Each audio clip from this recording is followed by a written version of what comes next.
Ano nga ba ang Seaman Book o ang Seafarer Identification Record Book? Ano nga ba ang kahalagahan nito mga tomodachi?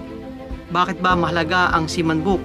Bawat isang seaman o mga aspiring seafarer na nangangarap magtrabaho sa cruise ship ay kinakailangan kumuha ng Seaman Book o SIRB o mas kilala sa tawag na Seafarer Identification Record Book. Pero bago ka makakuha ng Seaman Book ay kailangan mo muna kumuha ng isang training. Kailangan mo kuhanin ay ang basic training o BT na mas kilala sa tawag na SOLAS. Dahil ito ang unang dokumento na kailangan mong kuhanin bago ka makakuha ng Seaman Book. Bakit nga ba mahalaga ang Seaman Book?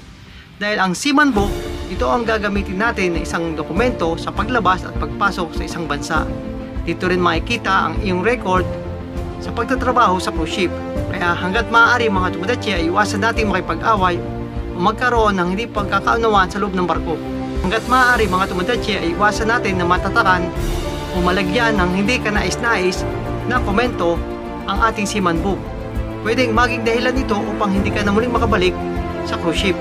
Dito rin makikita ang mahalagang komento o maaari ka bang pabalikin pa ng barko o hindi na. Hanggat maaari mga tomodachi ay maging maayos tayo sa ating pagtatrabaho sa loob ng barko. Ako si Tomodachi at ito ang buhay sa cruise ship.